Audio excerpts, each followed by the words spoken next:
Hello students, welcome to easy math for JEE. I am Ujjwal Kaushik your friend. जो भी students IIT JEE की preparation कर रहे हैं उनके लिए हमारा चैनल बहुत यूजफुल है। आज एक क्वेश्चन है, let x is equal to x of y with the solution of this differential equation and x of 1 is equal to pi by 2 then cos of x of 2 is equal to. तो चलिए question को समझते हैं कि हमें question solution के लिए किस डायरेक्शन में मूव करना है, हमें कैसे पता चलता है। देखो यहाँ पे हमें x बाय y गिवन है। अगर मैं इस एक्सप्रेशन से भी x कॉमन लेता हूं तो अगेन मेरे पास कुछ y बाय x या x बाय y जैसी टर्म बन जाएगी। और जब हम क्वेश्चन सोल्व करते हैं होमोजीनियस के तो हम उसमें y is equal to vx put करते हैं। और मैं हमेशा अपनी वीडियोस में क्लास में कहता हूं कि जैसे ही आपको y बाय x की फॉर्म दिखती है तो हमें कहीं ना कहीं ये श्योर हो जाता है कि हम 99% केसेस में होमोजीनियस के थ्रू जाएंगे। तो यहाँ पे भी मुझे कुछ ऐसा ही दिख रहा है, ठीक है, y बाय x और x बाय y कुछ सेम दिख रहा है। तो देखो जब मुझे वहां पे y बाय x मिलता है तब मैं y equal to vx substitute करता हूँ। दूसरी बात, जब हम इस होमोजेनियस इक्वेशन को सोल्व करते हैं तो मुझे जो सॉल्यूशन मिलता है वो y is equal to some y of x, इस फॉर्म का सॉल्यूशन मिलता है। यानी कि मुझे जो सॉल्यूशन मिलता है वो y is equal to some function of x form का मिलता है। लेकिन यहाँ पे मुझे गिवन था कि x is equal to some x of y, यानी कि जो हमारा गिवन है हमें सॉल्यूशन वो x is equal to some function of y given है। तो बस इतनी ऑब्जर्वेशन से हमें अपने क्वेश्चन से पता चल गया था कि अब हम y is equal to vx नहीं, यहाँ पे x is equal to v of y substitute करेंगे। ठीक है, यहाँ पे क्या करते थे, हम डिफरेंशिएशन करते थे विद रिस्पेक्ट टू x। ठीक है, यहाँ पे डिफरेंशिएशन करेंगे विद रिस्पेक्ट टू y।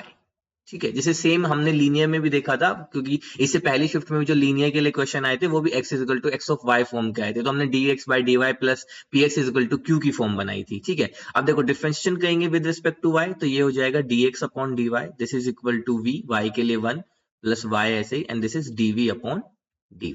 ठीक है, चलो तो अब हमें जो अपनी ओरिजिनल गिवन है यहाँ पे इक्वेशन, इसको लिख लेते हैं। तो इक्वेशन क्या गिवन है, y is equal to x minus y dx by dy into sin of x by y। ठीक है, अब देखो यहां से मैंने इस एक्सप्रेशन से x को कॉमन ले लिया, सब मल्टीप्लाई में है तो यहां से मैंने x कॉमन ले लिया और x कॉमन लेके लेफ्ट हैंड साइड भेज दिया तो वो हो गया y upon x, this is equal to, यहाँ पे बना 1, यहाँ पे minus y upon x and this is dx upon dy and this is sine of x by y। ठीक है, बस अब उसके बाद क्या है, देखो यहां से अगर मैं वैल्यू निकालता हूँ y बाय एक्स की, this is 1 by v is equal to y by x. तो y बाय एक्स की जगह पे हमने पुट कर दिया 1 by v, 1 minus y by x की जगह पे क्या आ गया 1 upon v dx upon dy। अच्छा, dx अपॉन dy की वैल्यू भी पुट कर देते हैं। ठीक है, तो dx अपॉन dy की जगह पे क्या आ जाएगा, यहाँ पे हमारे पास ये आ जाएगा आपका, जस्ट 1 सेकेंड, इसकी मल्टीप्लाई सिर्फ इसके साथ है। तो dx अपॉन dy की जगह पे आ जाएगा v plus y dv upon dy। ठीक है, into sine of x by y। अब देखो x बाय y की जगह पे क्या आ जाएगा, सिर्फ v। ठीक है, तो ये हमने अपना v और y में चेंज कर ली। हमें हिंट कैसे मिला, सबसे पहले जैसे हमें x बाई y वाली टर्म दिखाई दी तो हमें लगा कहीं ना कहीं होमोजीनियस का रोल प्ले हो सकता है। दूसरा हमने ध्यान दिया कि हमें x is equal to x of y form given है, तो हम substitution y is equal to vx ना करके x is equal to vy करेंगे। बस यही दो ऑब्जर्वेशन थी। अगर हम प्रीवियस ईयर करते हैं तो हम इजीली समझ सकते हैं इन ऑब्जर्वेशन को। अब हमने अपना क्वेश्चन जो है उसको ऑलमोस्ट उस फॉर्म में पहुंचा दिया जहां से हम सोल्यूशन के बहुत पास हैं। तो चलो अब इसको थोड़ा सा सोल्व कर लेते हैं। देखो साइन ऑफ v जो है मल्टीप्लाई में है तो इसको इधर भेज देते हैं, तो ये हो गया 1 upon v sine of v, this is equal to 1 minus, अब देखो 1 बाई v की मल्टीप्लाई करेंगे v में तो क्या आ जाएगा 1 आ जाएगा, प्लस यहां से आ जाएगा y upon v, sorry y upon v into dv upon dy। Sine v को तो हमने इधर भेज दिया। ठीक है, चलो अब यहीं से इसको थोड़ा सा और सोल्व कर लेते हैं। यहाँ पे मैं एक लाइन खींच देता हूं, तो ये हो गया 1 upon v sine v is equal to, अब देखो 1 माइनस 1 प्लस, अच्छा ये प्लस है तो ये भी माइनस का y अपॉन v और ये हो गया dv अपॉन dy। ठीक है, तो 1 से हुआ 1 कैंसिल, तो हमारे पास बचा सिर्फ 1 upon v sine v is equal to minus का y upon v dv upon dy। तो इस v से ये v भी कैंसिल हुआ, तो अब क्रॉस मल्टीप्लाई कर दें तो ये हो जाएगा dy by y is equal to minus का साइन v अपॉन dv। ठीक है, अब ये सेपरेबल हो गया, दोनों साइड क्या करते हैं इंटीग्रेशन कर देते हैं। 1/y का क्या आ जाएगा log y, this is equal to sine v का इंटीग्रेशन माइनस का cos v, एक माइनस ऑलरेडी प्रेजेंट है तो यहाँ से आ गया सिर्फ cos v प्लस का c। तो अब हमें x और y की फॉर्म में चाहिए होता है अपना सोल्यूशन, तो log y is equal to cos of v की जगह पे क्या पुट कर देंगे x बाय y, तो ये आ गया log of x by y plus में c। तो जो हमारे पास ऑलरेडी हमने अपने प्रीवियस क्वेश्चन को सोल्व करके इन्फॉर्मेशन थी, उसी को छोटा सा मॉडिफिकेशन करके हमने इस इक्वेशन को सोल्व कर लिया। अब कंडीशन गिवन है x of 1 is equal to pi by 2।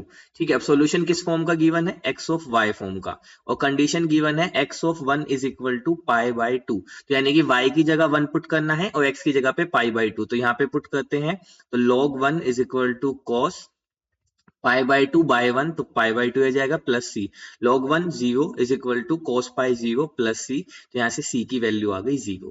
ठीक है, c की वैल्यू 0 आ गई, तो मेरा सोल्यूशन क्या आ गया log y is equal to, मैं यहाँ पे लिख देता हूँ, सोल्यूशन आ गया मेरा log y is equal to cos of x by y।